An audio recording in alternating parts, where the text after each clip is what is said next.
네, 안녕하세요. 창필즈입니다. 오늘 말씀드릴 주제는 가까스로 생존한 동태탕집 사장님에 대한 좀 얘기를 좀 해보려고 하는데요. 부제로는 무식한 수영 아마추어의 예선 통과 비법에 대한 주제로 좀 말씀을 좀 드리도록 하겠습니다. 예전에 제가 어렸을 때 수영을 좀 잘 했었습니다. 근데 그때만 해도 수영이라는 운동을 하려면 집에 어느 정도 돈이 좀 있어야 됐어요. 그때 나름대로 스스로 빠르다고 자부를 하고 살았었는데 집안 형편도 어렵고 또 키도 잘 안 크고 덩치도 잘 안 크다 보니까 뭐 이래저래 이유로 아쉬움을 삼키고 수영 선수를 하는 것을 포기를 했던 기억이 납니다. 그러다가 그냥 공부로 그냥 인문계 고등학교에 진학하고 평범하게 그냥 살았었는데 고3 때 돼가지고 대학 들어갈 때 되다 보니까 뭐 그때도 또 가정 형편이 어렵다 보니까 일단 대학을 가기가 좀 힘든 상황이 된 거죠. 그때 제가 선택한 부분이 일단 국립대학이고 장학금도 준다고 해가지고 그 당시에 갑자기 체육대학에 입학을 하게 됐어요. 가정 형편 때문에 운동을 포기했는데 가정 형편 때문에 체대를 들어가게 되는 그런 아이러니한 상황이 된 거죠. 체대 그때 들어갔는데 잘하는 게 아무래도 수영이다 보니까 동아리도 수영 동아리에 들게 되었고요. 예전에 했던 그 어렸을 때 했던 가다가 있다 보니까 수영을 뭐 그동안 안 했던 애들보다는 아무래도 좀 빨랐지 않겠어요? 그 애들보다는 뭐 잘했으니까 그래서 나름대로 동아리에서는 에이스로 활동하던 그런 때였습니다. 어느 날 운동하고 있던 저에게 경기도에 있는 어떤 시에서 그 수영협회에서 학교로 찾아오게 됩니다. 얘기를 들어보자면 일단 자기네 동네에 수영장이 처음 생겼는데 경기 도민체전에 참가를 하려고 하는데 일단 자기네 수영장이 없었으니까 선수가 없었을 거 아니에요. 그러니까 그 당시 조금 빨랐던 저를 스카우트하러 온 거였어요. 지금은 그 도시가 굉장히 큰 도시가 됐지만 뭐 당시에는 아무래도 수영장이 처음 생긴 곳이다 보니까 당연히 선수가 없었겠죠. 그래서 저처럼 선수 등록을 한 번도 안 해봤던 친구, 한마디로 아마추어 중에서 나름 잘하는 친구를 찾다가 동아리에서 찾다가 제가 어떻게 낙점이 된 거죠. 선수 출신은 아니면서 조금 그래도 너무 못하는 정도가 아니라 조금은 빨랐던 그런 친구가 필요했던 거예요. 그래서 제가 1999년도에 팔자에 없던 경기 도민체전에 참가를 하게 됩니다. 당시 제가 참가했던 종목이 자유형 50m, 100m였는데 수영 경기의 꽃이라고 불립니다. 뭐 육상으로 따지면 100m 경기였던 거죠. 나름대로 대회를 앞두고 정말 피 터지게 훈련을 했었던 기억이 납니다. 하지만 만일에 한 수영장이 있다고 치자고요. 수영장에서 20년 동안 경력이 있는 상급반의 최고 실력의 수영장 회원과 실력이 좀 떨어지더라도 만약에 그 실력이 떨어지는 사람이 선수 출신, 그 둘이 붙었을 때 선수 출신을 절대 이길 수가 없습니다. 그게 아마추어와 프로의 차이겠죠. 제 입장에서도 아무리 빠르게 발을 차고 팔을 젓고 뭐 그렇게 하더라도 그 선수들을 이기는 건 불가능했습니다. 그게 뭐 열심히 잠깐 훈련한다고 또 배운다고 바로 되는 게 아니잖아요. 그래서 그들을 상대로 어떻게 하면 어느 정도 버틸 수 있을까, 그 부분을 생각을 하게 되었습니다. 어차피 실력을 갑자기 늘리는 것은 불가능하지만 개망신이라도 안 당하려면 뭐 내가 어떻게 해야 되지? 이런 생각을 한 거였죠. 저도 어쨌든 뭐 나름대로 승부욕이 있었으니까 오랜 생각 끝에 나온 결론이 바로 수영을 하면서 숨을 쉬지 않기로 결심을 했습니다. 50m 정도 수영을 하는데 남들 3번에서 4번 숨 쉴 때 저는 한 번도 숨을 쉬지 말자, 숨을 안 쉬기로 결심을 한 거였죠. 한 번 숨 쉴 때마다 물에 저항이 생기다 보니까 아무래도 숨 쉴 때마다 초수가 늘어나게 되니까 일단 그 부분을 없애자는 게 그 당시 저의 전략이었습니다. 조금 무식한 방법이긴 하지만 그것만이 내 기록을 조금이나마 단축시킬 수 있고 그들과 경쟁을 할 수 있다는 그런 판단을 하고 그때부터 무호흡 훈련에 들어갔습니다. 그리고 도민체전이 열린 그 결전의 날이 다가왔죠. 숨이 터져버릴 듯한 긴장감 속에서 입장을 하고요.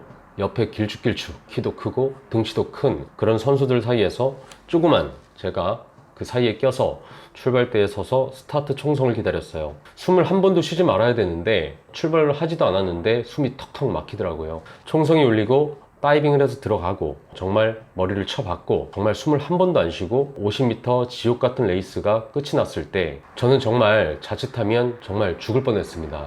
그리고 저는 전체 예선을 치른 70여 명 중에서 8등을 했습니다. 그 의미는 바로 결선에 진출했다는 거죠. 정말 놀라운 일이 일어난 겁니다. 얼마 전에 저희 동네에 제가 자주 다니는 길에 동태탕 집을 하시는 그 사장님을 봤습니다. 정말 선한 얼굴에 제가 자주 보던 그런 장사꾼의 얼굴이 아니었어요. 근데 이 아저씨가 장사를 하시는 걸 보면 좀 도움을 주고 싶을 만큼 굉장히 안쓰러워요. 최선을 다하는 건 맞는데 뭔가 좀 부족한 모습? 그런 상황이었습니다. 손님을 유치하기 위해서 전단지를 뿌리는 것까지는 좋은데, 이왕 뿌릴 거면 좀 사람들이 식사하기 전에 점심시간 전이라든지 저녁시간 전에 뿌리면 좋을 것을 굳이 왜 아무도 효과도 없는 오후 3시에서 4시에 뿌리는가, 이런 부분도 좀 아쉬웠고, 손님 한 팀이 소주 한 병 시켜놓고 밤 11시, 12시까지 죽 때리고 있으면 좀 영업시간 끝났다고, 좀 죄송하다고 그렇게 얘기를 좀 하고 마감을 빨리 해서 내일을 위해서 좀 빨리 집에 가서 쉬시지, 굳이 아무 말도 못하고 새벽까지 몹쓸 진상꼴 보면서 그렇게까지 기다려야 하는가. 어차피 다 먹어가는데 반찬 조금만 더 달라고 하면 그냥 그 먹을 만큼만 좀 주면 되지, 굳이 이렇게 왕창 가져다 주고 또 먹고 나갔을 때 그걸 다 버리는 건 왜인가. 심지어 동태탕이 그렇게 맛있지가 않아요. 점심 메뉴로 내놓은 쭈꾸미 볶음이 어찌 보면 제 입맛에는 더 맞더라고요. 뭔가 동태탕에 좀 칼칼한 맛이 없고 심심해서, 끓이면서 제가 좀 심심하다 보니까 김치를 제가 넣어가지고 끓여 먹을 정도니까. 근데 저도 모르게 그 집을 제가 종종 가게 됩니다. 그 아저씨 분이 굉장히 착하거든요. 재밌는 건 그 아저씨가 몇 년째 안 망하고 그 자리에서 장사를 계속 하고 계시다는 겁니다. 주변 가게들이 간판이 자주 바뀔 때 이 아저씨는 그 제목 그대로, 그 간판 그대로 장사를 하고 있고, 대박집은 아니지만 볼 때마다 사람들이 2테이블, 3테이블씩 계속해서 차 있어요. 제가 예전에 도민체전에서 그 도시의 첫 번째 대회 기록 보유자이고, 당시 저는 프로들 세계에서 무식한 숨참기 전법으로 예선을 통과했습니다. 살아남았고, 적어도 첫 기록으로 결선에서는 최하위 기록일진 모르겠지만 그 도시에서나 저에게나 꽤 의미 있는 기록이었죠. 그 동태탕집 사장님 어쨌든 살아남았다고 봐야 됩니다. 저처럼 예선을 통과한 거죠. 최고의 장사꾼, 프로는 아닐지언정 그 아저씨는 최선을 다하는 아마추어임에는 분명해 보입니다. 어쨌든 하루 중에 자기가 시간 날 때가 3시에서 4시니까 그냥 쉬지 않으시고 그때 나와서 전단지를 열심히 그냥 뿌리셨던 거고요. 손님한테 잘못 보일까봐 나가라는 말도 못하는 그런 소심한 마음의 소유자이고요. 손님한테 다른 거 줄만한 게 없고 줄 거는 밑반찬 뿐이니까 그거라도 왕창 주자, 이런 마음도 알겠어요.